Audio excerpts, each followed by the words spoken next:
You're going to end up getting a lot of unsolicited advice, though. We all do.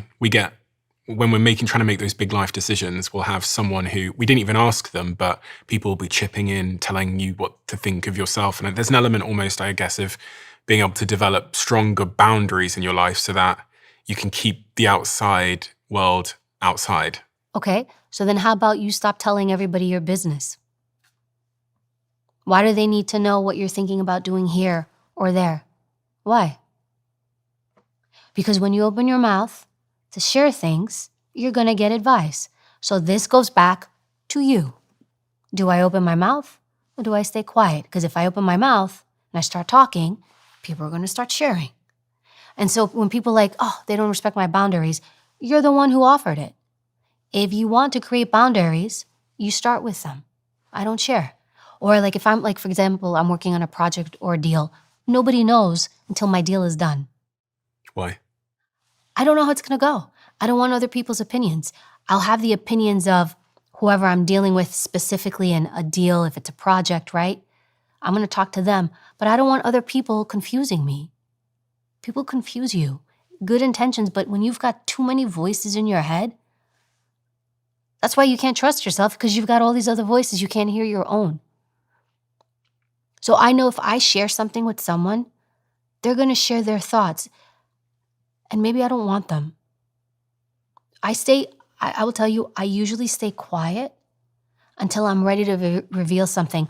Also, I'll stay quiet until it's either done, like it's happened, because so many times you'll do something and it falls through and you're like, you don't want to have to explain it to other people. It's like, why do I need to put myself in that situation where I'm always talking? I think talking, although I think communication is good, but sometimes it's oversharing and over putting our stuff out there.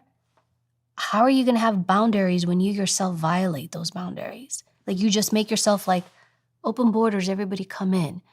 If you're a bit more methodical with who you share what with and why, I think that that's okay. But when you're like literally like tallying everybody, even if it's like what job to do, like for example, there's a woman in the community I have, and she's trying to figure out what career to do. And she was kind of like, my mom says this, my dad says this, grown woman. And it was coming from a genuine place, and I like this, but I don't like that. And she was ping-ponging everywhere. She's like, Evie, can you share something with me? I was like, stop. I was like, stop talking to everybody. Why are you telling everybody to give you advice? I was like, I want you to think about how insane what you're doing is. You are going to another human being to ask them what job, what career you should do, a job that you're going to wake up every morning to get out of bed to go do day after day after day. And you're tallying and pulling other people who are not going to be doing that. You're going to be doing that on what you should do. Do you see a little bit of the ridiculousness of how you are asking somebody else? You're the one who has to get up every morning and go do it. If you say that to her and you ask her to justify why she's doing that, she might say, well, I'm just not sure. I just wanted to hear other people's opinions. I just don't know. You can. She can. You can do that. But if the question is, how do I learn to trust myself?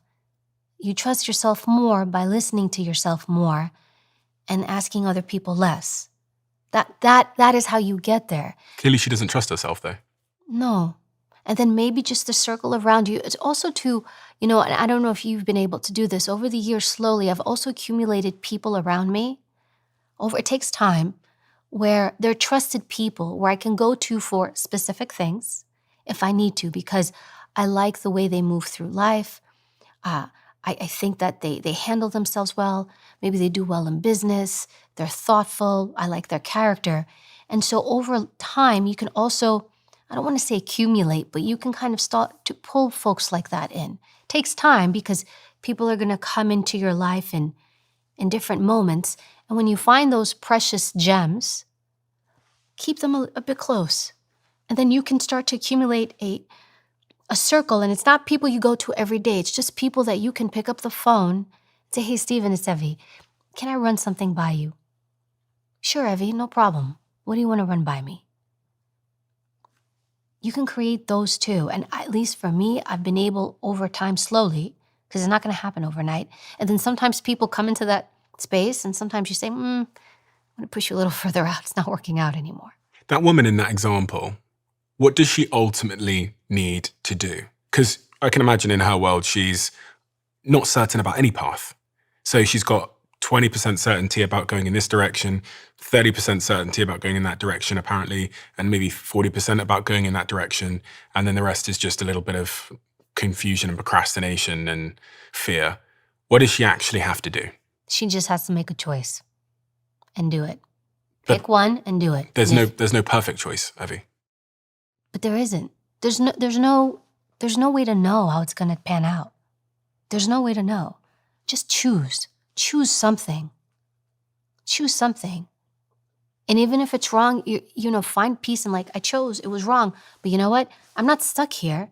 That's the other thing. You can change your decisions. Just because you choose something, it doesn't mean you're stuck there. We have the ability to get out. You do. You can find ways to get out and say, I made a wrong choice. It's okay. You also have to be okay with it.